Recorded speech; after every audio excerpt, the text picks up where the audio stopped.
Welcome to another episode of Off Grid with Doug and Stacy. I'm Doug. And I'm Stacy. And today we're going to talk about what we do with apples on our homestead. Because it is apple season, and I wore red for the occasion. And where's your red? I have a red neck. Okay, so today I wanted to do some things with apples because there are so many things you can do with apples, and this is the best time to do. You guys know you should eat whatever's in season. So what I did is we have a local farmer here. I just get a lot of his seconds.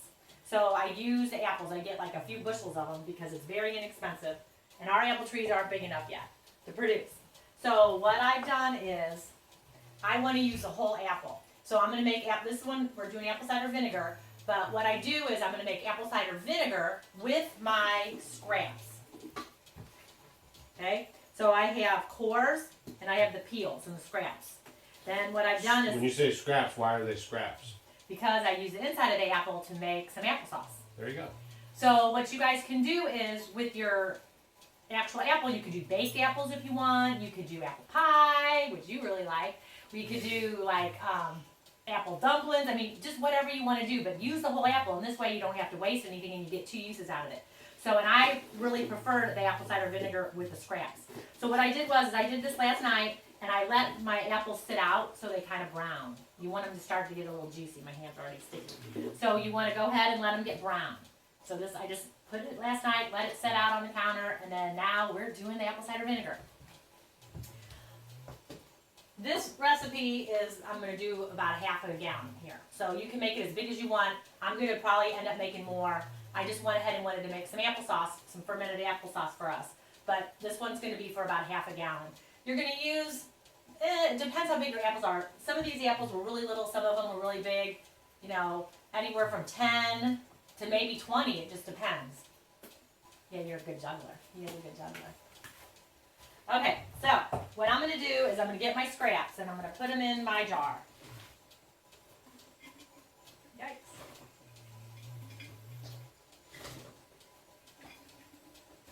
What do you think? I think you're putting apple scraps in a jar. I am.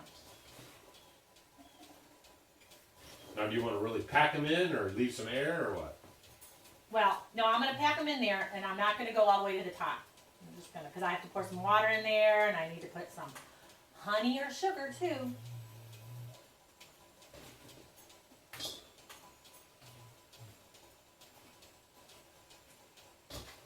Now, the one thing with this method is if you're doing more things like the next few days with the scraps, if you have like a big, you know, if you're going to use like a 2.5 gallon crock or a gallon and you want to keep adding scraps to it, you can for a few days until it kind of gets too icky. It'll start getting a scum on it and you don't want to add it anymore then. So you mean like if you didn't have enough scraps? Right. A lot of people, just you wait can a take, little bit. yeah, maybe Right. 2-3 days even. Right. Okay. Think we're good? No, I think you're great. Yep.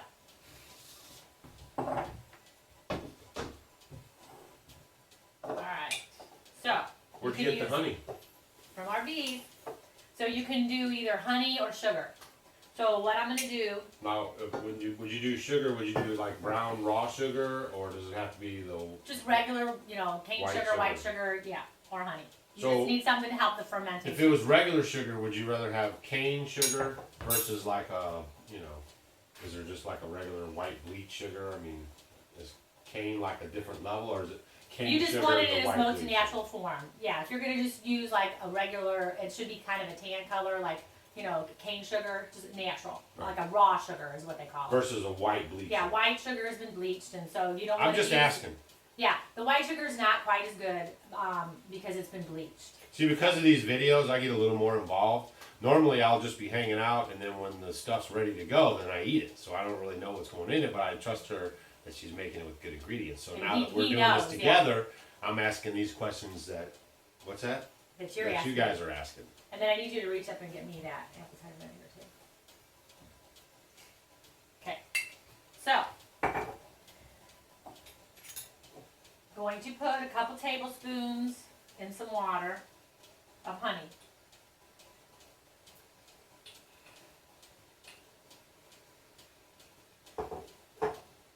Just like that. Yikes. You want to lick it off? I better take care of that. Yeah, I know.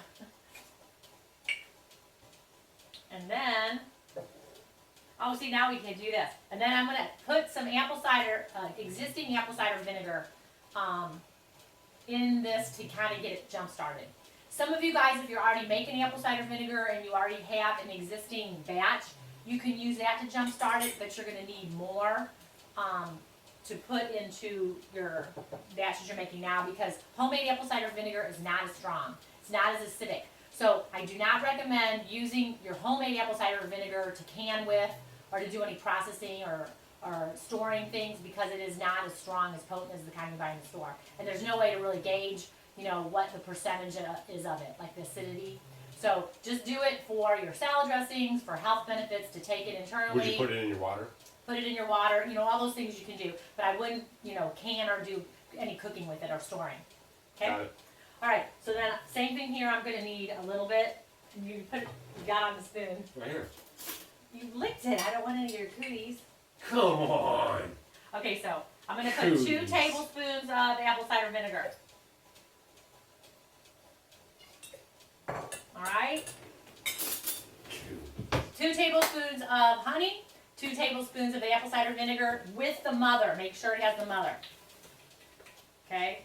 Make sure it has the mother in it. It should be cloudy, because this is what yours is going to look like, cloudy like that when it's done. If you can see through apple cider vinegar, it's not good. Yeah.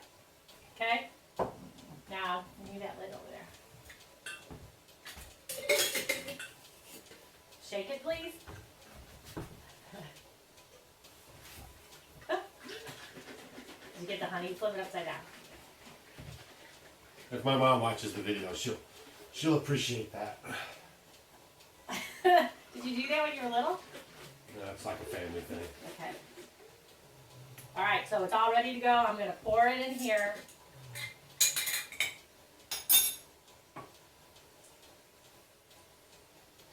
Make sure your apples are covered with the water. Are they going to float? Yep, there they go.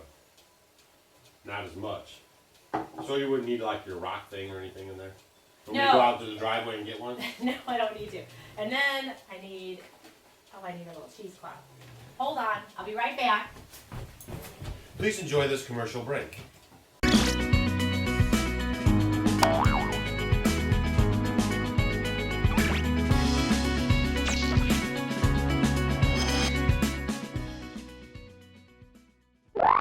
Okay, we're back. Okay, so now it's covered up. We want to ferment it. So I'm going to get a nice cotton cloth that can breathe. And then I might put a little bit more water in there. And then I cover it with the cloth. Now, does this ferment? Yeah, it's sort of like if you're into kombucha or anything. I'm fermenting it. And if you let kombucha go for a long time, it's going to taste like vinegar anyway. Right. So I guess what I'm saying is, after you want the juice, what do you do with the apples when they're done? Are they fermented? I'm not there yet. I gotta tell you what we're gonna do. So what you're gonna do right now is I'm gonna let it ferment, and you're gonna watch it, and every day kind of stir it up a little bit. You want to kind of mix it up, and you're gonna start noticing it's gonna get like a foamy, kind of grayish top, frothy. It could be whitish, grayish, tannish. It just depends. And then on the top of it, all you're gonna do, use a wooden spoon from now on. You don't want the metal because of how it reacts to the fermentation process. Use wood. Just go ahead and scrape it off. Scrape it off. The foam. And get rid of it. Yeah. And then you're gonna let it sit here and ferment for 2 weeks. And every day, and if you forget, it won't be a big deal. But try to stir it every day. Mix up all the stuff in there and all the juices. And then in 2 weeks, you're gonna strain the apples. Okay? Take the apples out, because you want to, before to make apple cider vinegar, you kind of make it into kind of a cider, hard cider. So it's going to kind of get a little alcohol in it. So you're gonna go ahead and strain the apples. I know a lot of people give them to their chickens. Their chickens might get drunk. But you can give them to your chickens if you want. Compost them. And then when that's finished, I'm strained it and I'm gonna put it in a clean container. Just the liquid. I'm gonna put the cloth back on it, just like that. And I'm gonna let it set anywhere from 2 weeks to a month. And it depends on the temperature in the house. You know, the most ideal conditions to ferment is at least, like 72 degrees, 70 degrees in your house and warmer, and it'll ferment a little quicker. And you want it in the dark? Yeah, put it somewhere, on Where the top of sun's the not gonna beat refrigerator, on in a it. closet, someplace where it's warm, if you Yeah. can do it. Like it's nice here for us, we put it next to our stove. So I'm gonna put it up on the shelf here. But you wanna ferment it another 2 to 4 weeks. If you're lucky, you'll get the little SCOBY thing on top.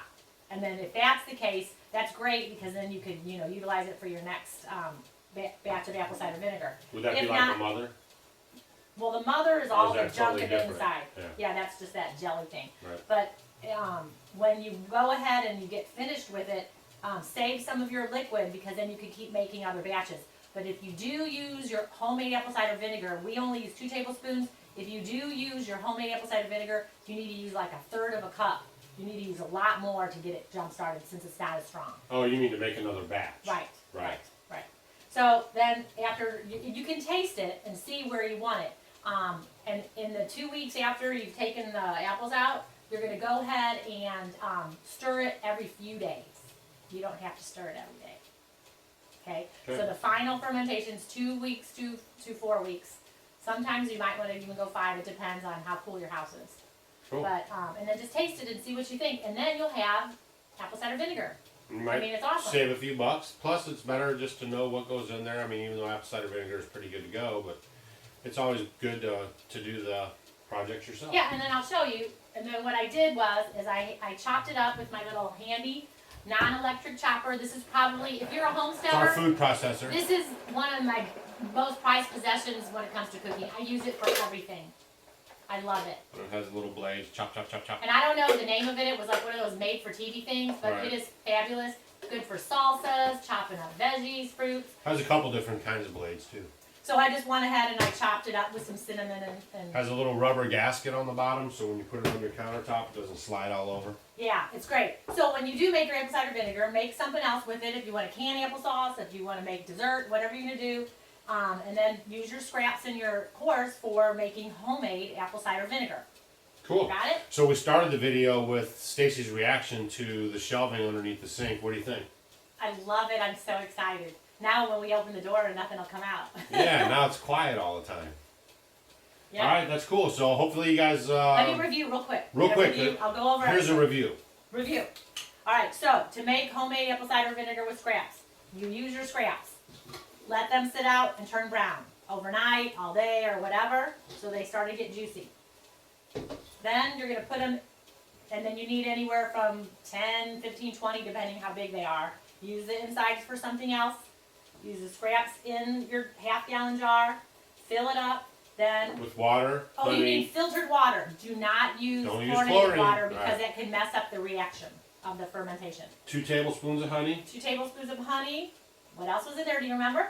2 tablespoons of Apple cider vinegar. apple cider vinegar, and then water. We shook it up. We poured it in there, and then I cover it with a cheesecloth.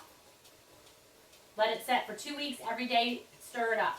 If you get the scummy thing on it, which you will, it's going to get thicker. Just skim it off. If you notice white mold, skim it off. It's okay. Okay. Then after that, After 2 weeks, Drain you're it. gonna take, strain it out. Just take the apples out, use them in your compost, give them to your chickens, put them back in a jar. and then put them in a clean jar. Put your cheesecloth over it. There you go. And then about a month. 2 weeks to a month. Right. Taste it. In the meantime, stir it every few days. The second time you ferment it, and then voila, you Voila. have apple cider vinegar with scraps and corks. All right, cool. So we'll catch you on the next episode. I'm Doug, I'm Stacy. and this is Off Grid with Doug and Stacy. See you later.